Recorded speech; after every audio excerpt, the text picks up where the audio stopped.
research for the show, I looked at Dr. Bill Thomas's name, the Second Wind Tour, and I said, I was part of that tour as well, and that is where I met Mr. Milando.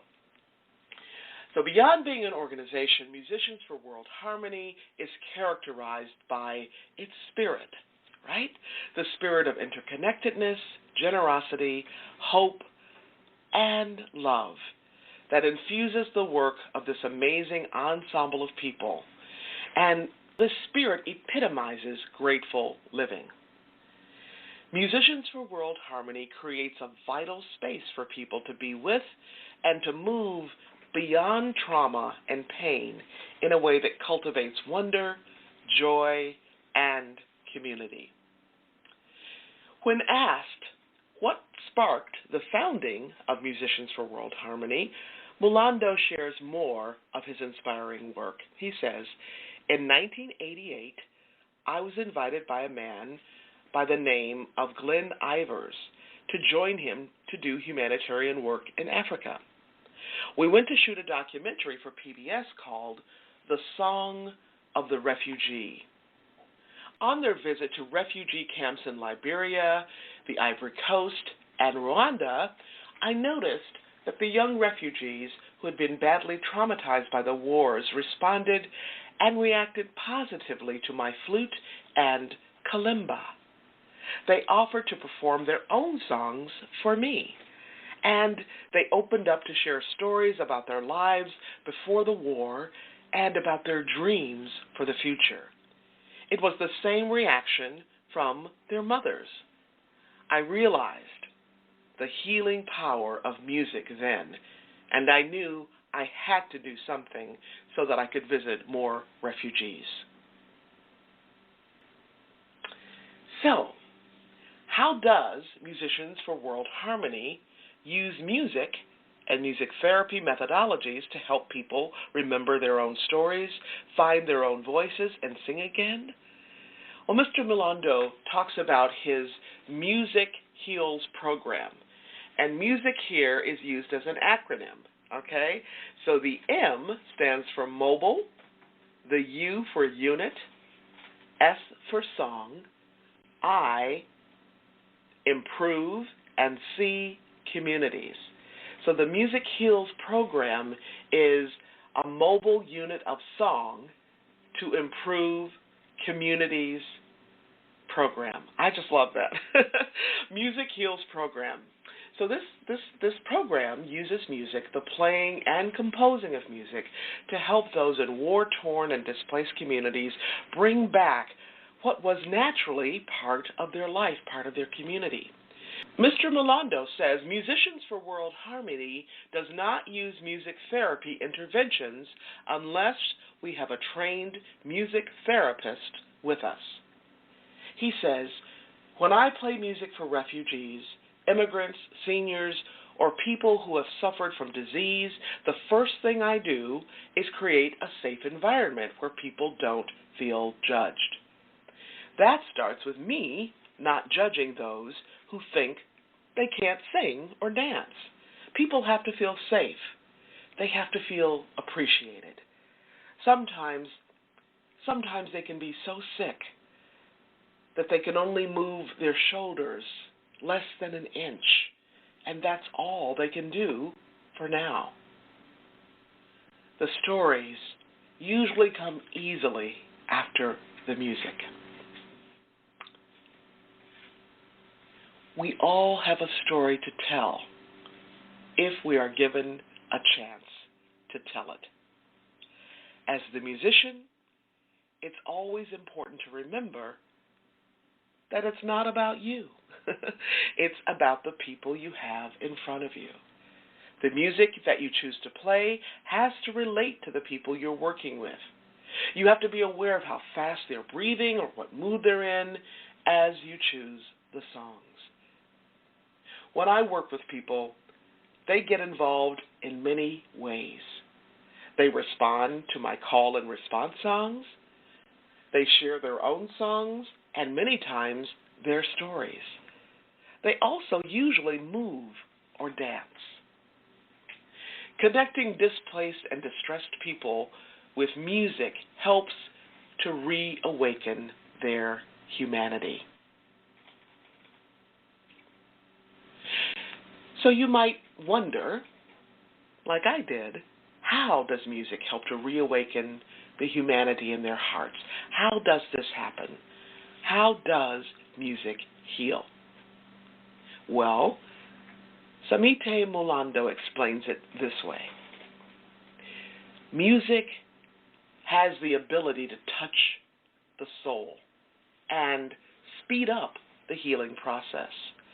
When people hear music instead of gunshots, it gives them hope. It reminds them of how things used to be before the wars. For seniors, music has proven successful in unlocking memories and reawakening the spirit in dementia patients and those with Alzheimer's.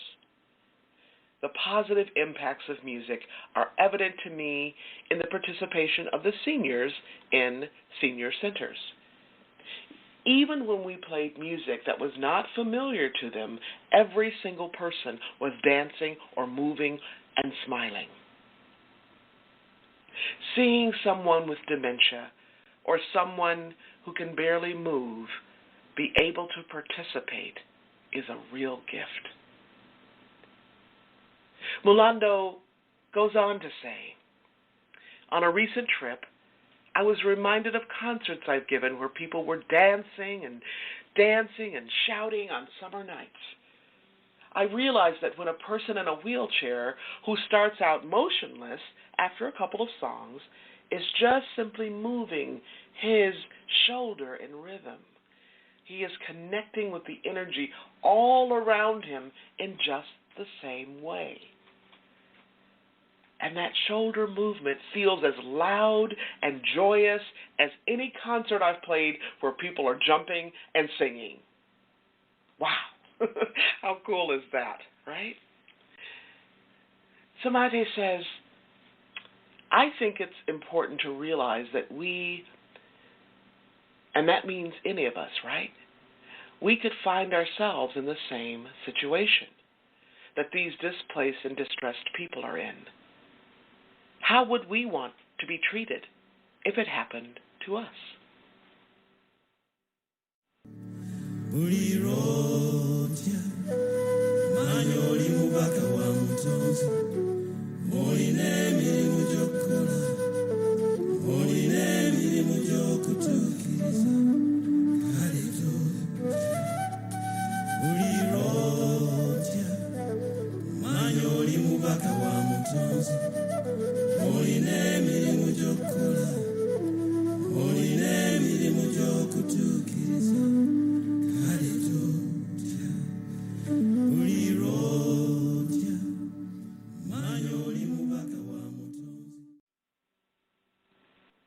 Pretty powerful stuff, right?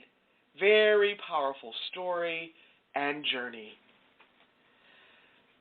Featuring the story and journey of Samite Mulando, professional musician and founder and executive director of Musicians for World Harmony.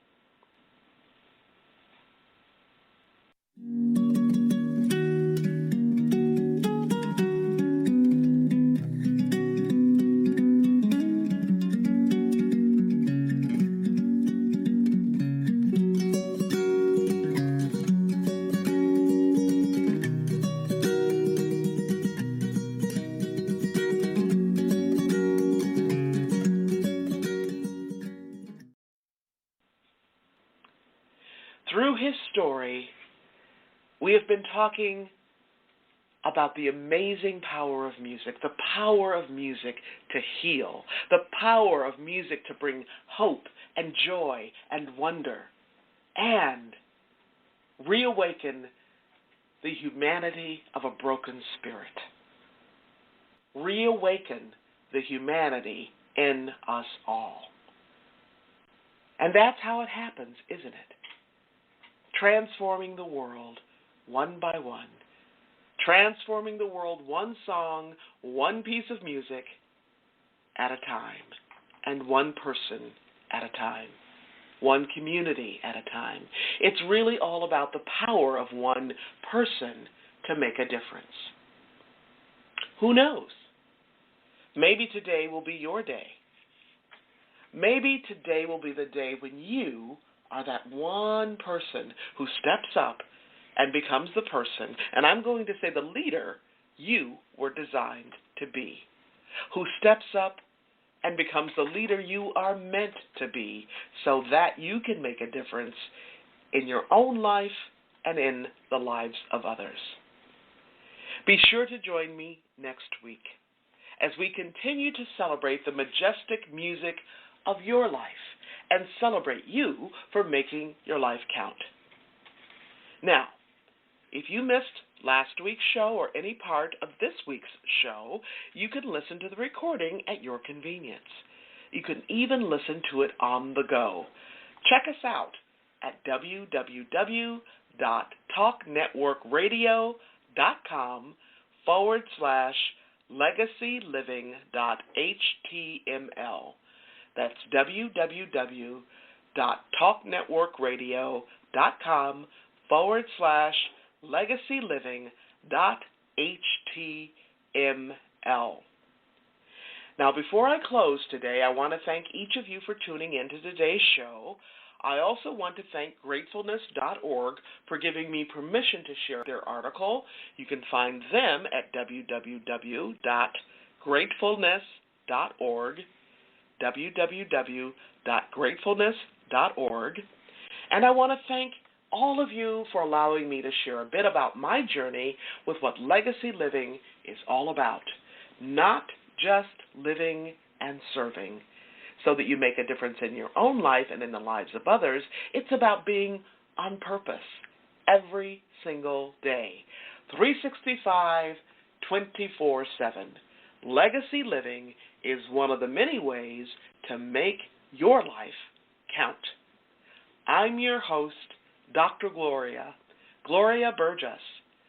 Please join me again next week right here on Talk Network Radio for another podcast of Legacy Living, Make Your Life Count, right here, Talk Network Radio. Don't just count the days in your life. Make the days in your life count. That's what legacy living is all about. Have a fantastic day, and remember, make the days in your life count. God bless you.